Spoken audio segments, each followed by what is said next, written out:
Hey, what's up, you guys? From the title of this video, you already know that I'm going to give you a reaction and review to the movie Smile. Now, my channel, I keep it real, I keep it raw. I'm going to give you spoilers, I'm going to tell you what I liked, I'm going to tell you what I didn't like. The total movie, I got to give it like a 6.8-ish, 7-ish out of 10. I don't really want to give it that 7 because it wasn't good enough. Like a movie that's a 7 is a good movie. It's a I watch it again type of movie.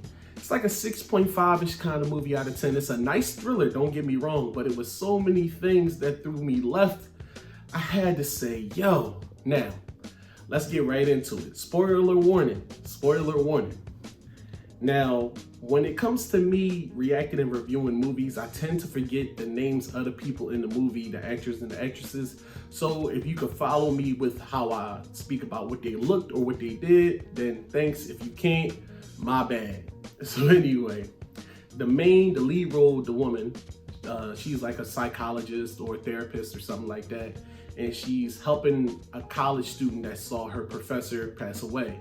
Now, the girl telling her like, yo, I keep seeing things.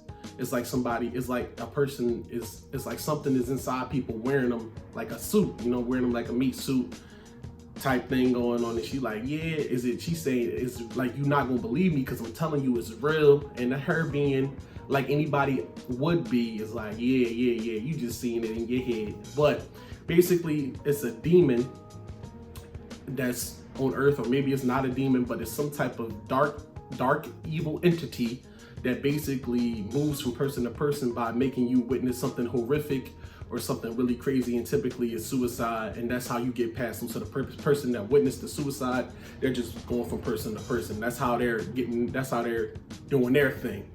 Now, the demon is inside of the college student. You don't live really outside of a week. So the demon is inside the college student. She commits suicide with a broken coffee cup, and then it gets into the professor, and this is how the movie starts. Well, not the professor, but the psychologist, the lead role psychologist or the therapist. Now, I'm not really gonna give you a rundown on the movie, but I just wanted to give you a breakdown on how she got this demonic entity within her, or she starts to see the visions. Now, the thrills, the pop-out scares, and you know, I mean, the little twisty turnies, you know, try to get you scared with the music and the soundtrack. I'm not gonna lie, it wasn't bad at all. I can't knock it. I can't be mad at it. It was cool. It was chill. You know, when the lady walked up to the car with you, so we all saw that in the trailer, and the head came down with the smile. It didn't catch me, but it was like, that's a good joint. That's a good joint. Now, I want to give it like a 6.5 or 6 out of 10. It's not really a 7. It's not something I will watch again, but it definitely wasn't a corny or wonky film. It wasn't really bad. The things that I didn't like about the movie is like, so when she found out a little bit of information about like going into the past of how the demon went from person to person, she found out or realized that the previous person committed suicide. When she got that information, she ran to her sister, and anytime she tried to tell somebody something, she would kind of get offended or hurt that they didn't believe her. And it's like, who would not believe you? And then you got the information. When she finally got the information that she could show to them about what happened to these people, she didn't.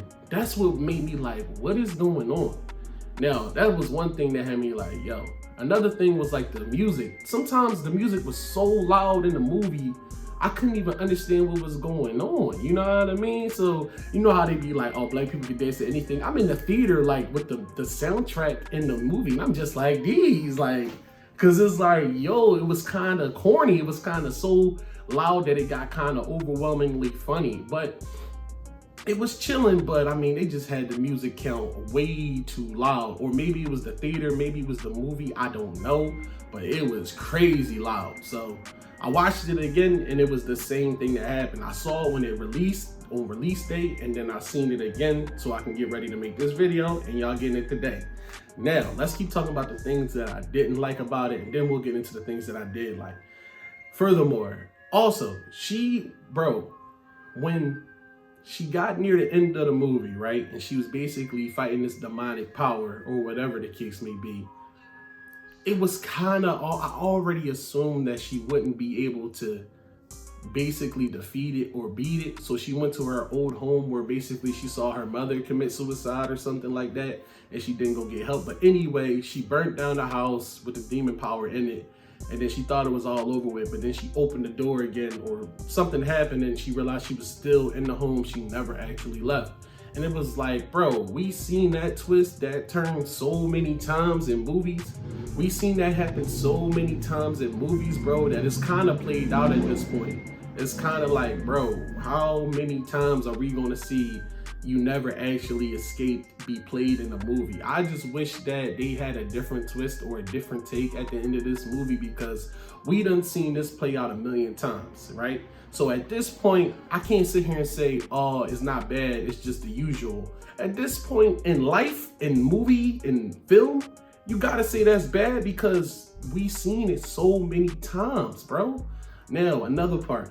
When she had the information about what happened to the previous people that had that demon or ghost or demonic entity in them, her husband or her fiance had her therapist or psychologist or whoever come to the house, and she acted like she was so mad about that.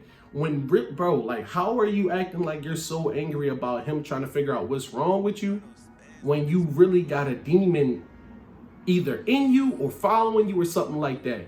And it really don't matter what you tell him, he not gonna believe you or whatever the case may be. But when you got the information of what happened to the previous people, why didn't you tell them that? It was like, what? But at the same time, it's like she acted like she was so upset anytime she talked to anybody other than her cop ex-man or whatever the case may be. It was ridiculous. So then, boom.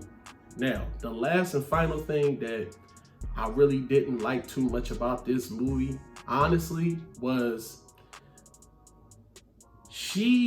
the actress was really good. Don't get me wrong. The actress was like, she was up there. She was like one of the best actresses I've seen in movies in a while. You know, I think that she's going to get another solid role sometime soon. She did her thing with the acting. But, bro,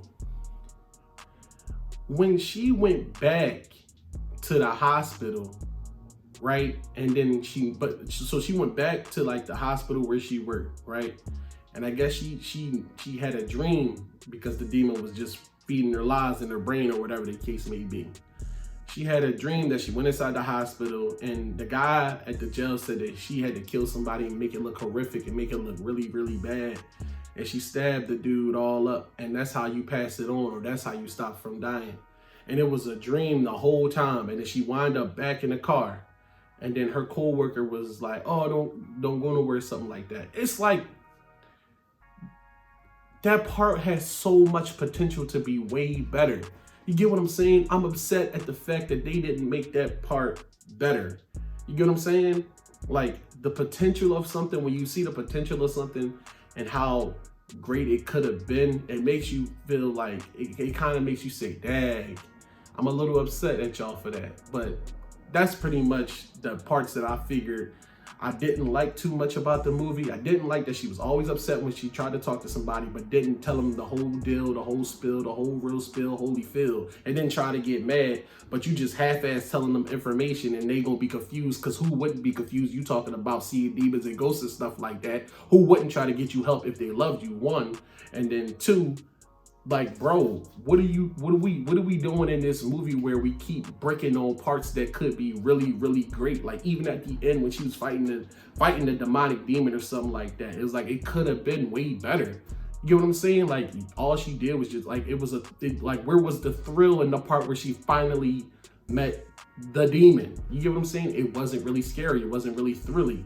All the parts leading up, you had a few of those parts that was pretty good. But other than that, the main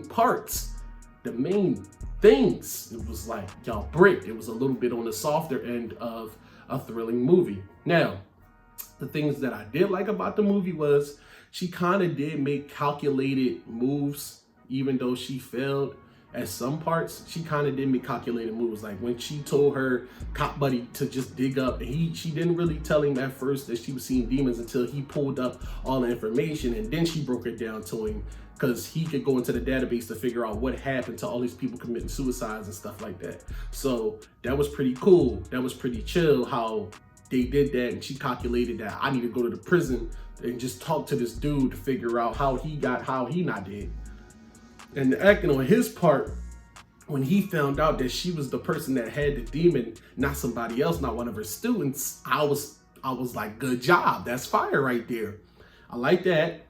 And then the next thing I did like also was that the twist of where the cat was is when it was at the son's birthday party. That was nice. That was hard. That was fire. I gotta give it to him on that one. I didn't expect that. I didn't expect the cat to be in the birthday box because she bought a train. So I was like, yo, they got me on that one. I can't lie.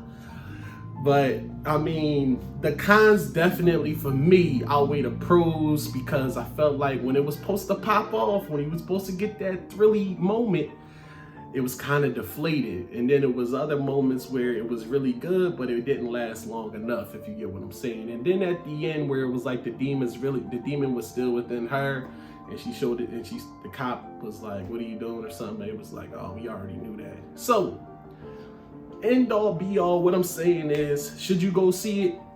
Yeah, because it hasn't really been a thriller out like it recently. I mean, the other one that I did see that was called Beastly or something like, I forget the name of it, but that joint was corny. This one is not corny. It's cool. It's chill. It's something to take your little, you know what I'm saying, out to go see it. Y'all can go see it together. You can't be mad at it if you paid $13 to go see this movie, because it'll give you something to talk about when you leave. So do I recommend it? Yes. Anyway, y'all, if y'all like this review or this reaction, leave a like, leave a comment on a movie I should see next or a show, and I'm gonna check it out. Peace.